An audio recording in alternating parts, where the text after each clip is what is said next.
Olá pessoal, tudo bem? Aqui Paulo Santos, mais uma vez com você. E aí, o arrebatamento e a volta de Jesus Cristo são a mesma coisa?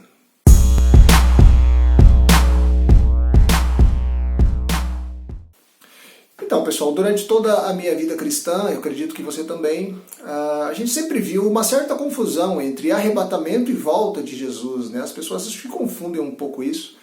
Então hoje nós vamos fazer aqui, nós vamos propor um contraste entre esses dois ensinos, para que no final você mesmo possa dar a resposta. E aí, é ou não a mesma coisa? Arrebatamento é a mesma coisa que a volta de Cristo? Antes da gente continuar, deixa eu pedir um favor para você. Por favor, curta esse vídeo, para que quando o Facebook estiver fazendo o ranking de vídeos que são mostrados segundo uma pesquisa que tem a ver com esse tema, esse vídeo possa ir para lá e a gente possa então estar compartilhando a verdade segundo o que a gente vai fazer aqui, que é simplesmente vendo a palavra. E se você não curtiu o canal, curta ainda também, porque é bem legal e você recebe os novos vídeos que geralmente tem a ver com esse tipo de tema aqui que a gente está fazendo hoje, ok? Bom, vamos lá então. As Escrituras declaram que haverá um momento em que a Igreja de Jesus Cristo será retirada desta terra. Isso é fato. Bom, entenda, a Igreja de Cristo, eu disse, vai ser retirada desta terra. A Igreja de Cristo, ela é formada por aquelas pessoas que já creram em Jesus Cristo, que foram regeneradas ou que nasceram de novo. Não por pessoas, a igreja não é formada por pessoas que apenas pertencem a um grupo chamado igreja, de um tal lugar e de um tal endereço, ou pessoas que estão ligadas a uma denominação religiosa. A Igreja de Cristo é formada por pessoas que foram regeneradas e nasceram de novo, foram regeneradas pelo poder de Deus. Bom, então talvez uma primeira pergunta que eu precise responder antes da gente continuar com a nossa resposta é: como então alguém pode crer em Jesus Cristo, ser regenerado ou nascer de novo? Bom, só para você saber, essa mesma pergunta já foi feita para o próprio Jesus Cristo por um homem chamado Nicodemos. E ele falou: como é que eu posso nascer de novo? Tem como um homem sendo grande voltar lá para o ventre da sua mãe? E aí Jesus Cristo explicou para ele que esse nascimento é um nascimento espiritual. Ok, e como que alguém pode passar por um novo nascimento espiritual? Bom, o próprio Senhor Jesus explica que a primeira coisa é reconhecê-lo como o próprio Deus encarnado e que veio a esse mundo para dar-se em troca pelos pecados daquele que haveriam de crer nele, certo? E a forma como ele fez isso foi morrendo na cruz, e é por isso que a gente celebra o feriado da Páscoa.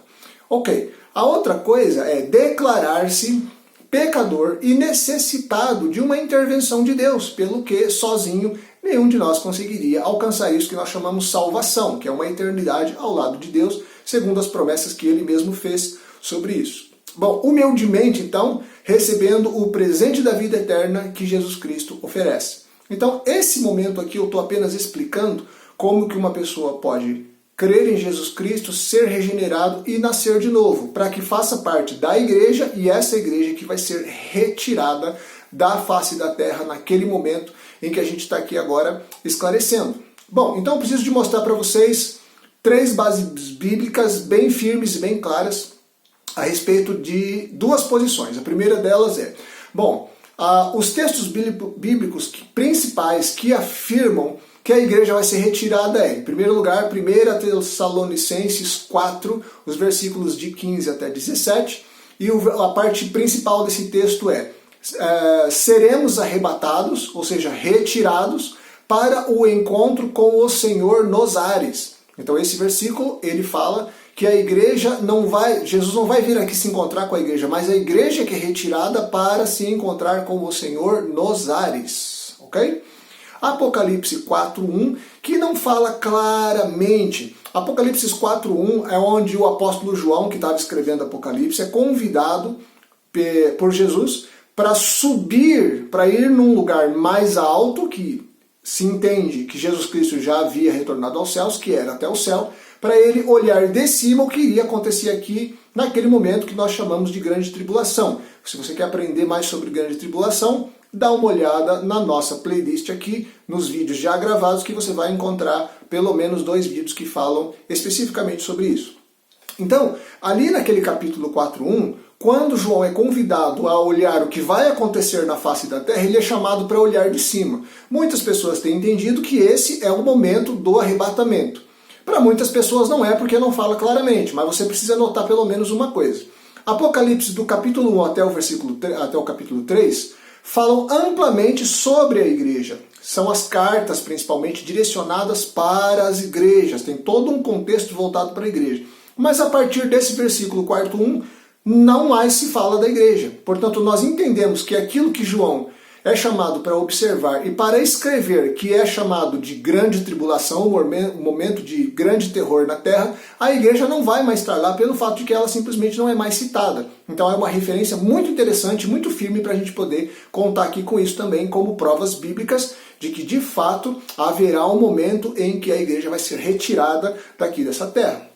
Bom, a outra passagem, a terceira, é a de 1 Coríntios capítulo 15, os versículos 51 e 52, onde diz: ao soar da última trombeta, os mortos ressuscitarão primeiro, e nós, os que não forem ressuscitados, seremos transformados. É uma outra passagem onde mostra, o apóstolo Paulo está ensinando que na ordem da retirada da igreja, os que já morreram serão ressuscitados em primeiro lugar. Eles vão ressuscitar e vão subir ao encontro do Senhor com os ares, com a referência lá de 1 Tessalonicenses. Mas ainda o apóstolo Paulo ensina mais uma coisa. Nós não subiremos como nós somos, nós seremos transformados. Um outro momento, eu vou gravar um outro vídeo falando sobre essa transformação, ok? Muito bem. Mas essas três passagens são as passagens clássicas e mais firmes, mostrando que a igreja é retirada. Mas, agora, mais três outras passagens que eu vou mostrar aqui para você agora, vai justamente provar que Jesus Cristo vem até essa terra. Então nós estamos trabalhando o contraste entre a igreja ser arrebatada, ser tirada, e entre Jesus vir até essa terra. Essas três próximas agora demonstram que Jesus virá até essa terra.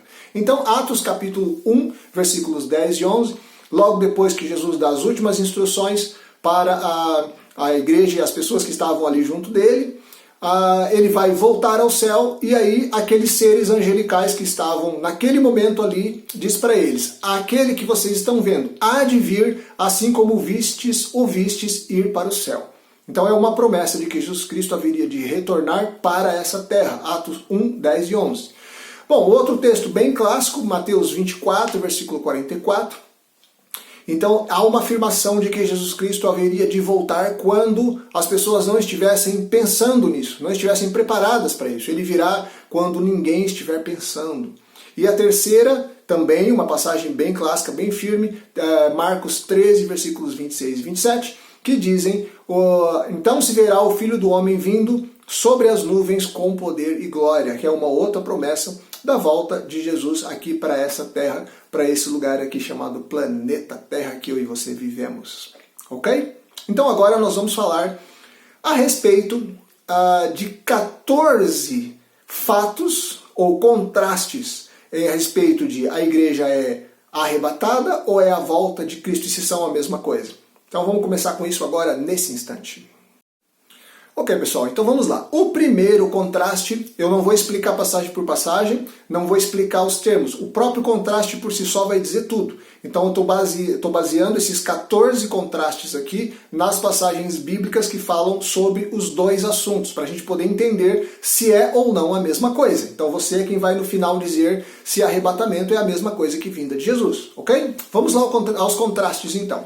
O arrebatamento foca na retirada dos crentes, enquanto que a vinda de Jesus foca a manifestação do Filho de Deus. Número 2, o arrebatamento retira os crentes nos ares, enquanto que a vinda de Jesus é o retorno dele para essa terra. Número 3, no arrebatamento, Jesus vem buscar a sua noiva, que é a sua igreja, enquanto que na sua vinda, Jesus retorna com a sua noiva. Tudo com passagens, bases bíblicas aí. Número 4. O arrebatamento retira a igreja para iniciar a grande tribulação, enquanto que a vinda de Jesus é para iniciar o milênio. O arrebatamento começa a grande tribulação e a vinda de Jesus começa o milênio. Tudo isso está lá em Apocalipse. Capítulo 5, o argumento número 5, quinto contraste, o arrebatamento é iminente. Pá, aconteceu, já foi. Enquanto que a vinda de Jesus, diz as Escrituras, será largamente sinalizada por profecias em toda a Bíblia. Número 6, o arrebatamento traz uma mensagem de conforto, enquanto que a vinda de Jesus traz a mensagem de juízo, de julgamento, ok? O contraste número 7, o arrebatamento é para a igreja, como eu já expliquei aqui há minutos atrás, enquanto que a vinda é para Israel e o mundo, ou seja, a terra. Arrebatamento, Jesus leva a igreja. A vinda de Jesus é para quem está aqui nessa terra.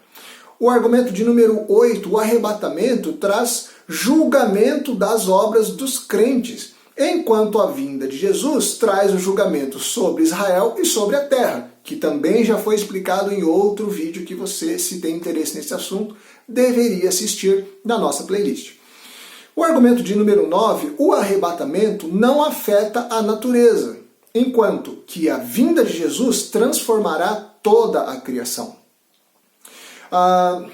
O argumento de número 10, o arrebatamento não afeta... essa aqui eu acabei de falar, né? Não afeta a natureza, enquanto que a vinda de Jesus transformará toda a criação. O argumento de número 11, o arrebatamento não afeta os gentios. É só para a igreja. Enquanto que a vinda trará o julgamento aos gentios, ou seja, todos aqueles que não são judeus também vão enfrentar um julgamento nesse momento. Número 11. O arrebatamento não cumpre com as promessas de Deus para Israel, enquanto que a vinda de Jesus cumpre com todas as promessas para Israel. O argumento de número 12, o arrebatamento não julga o mal, simplesmente retira a igreja, enquanto que a vinda de Jesus não somente julga, como que também extermina com todo o mal. O argumento de número 13, quase terminando, o arrebatamento afeta apenas a igreja de Cristo, enquanto que a vinda de Jesus a essa terra afeta toda a humanidade. O arrebatamento leva os crentes à presença do Senhor, os crentes vão se juntar com o Senhor, enquanto que a vinda leva ao reino terreno de Deus, vai trazer o reino terreno de Deus para ser implantado nessa terra, ok?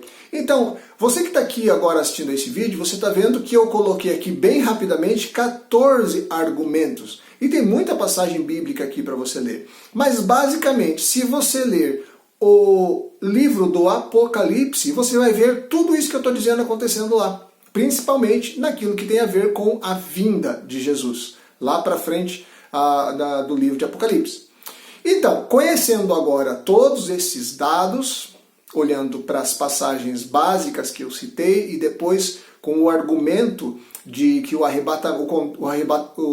argumento do contraste entre o arrebatamento e a vinda de Jesus, então eu creio que agora você tem total condição de responder. E aí, o arrebatamento é a mesma coisa que a vinda de Jesus? As duas coisas significam ou têm o mesmo peso? Será que é o mesmo evento? Isso tudo vai acontecer como uma coisa só? Então agora a resposta está aí nas suas mãos. Se você saber um pouco mais sobre esse assunto, além de que você pode ver os outros vídeos que já estão aqui, você também deixa seu comentário, sua pergunta aí nos comentários do vídeo, que eu prometo que eu respondo o mais breve possível. Ok?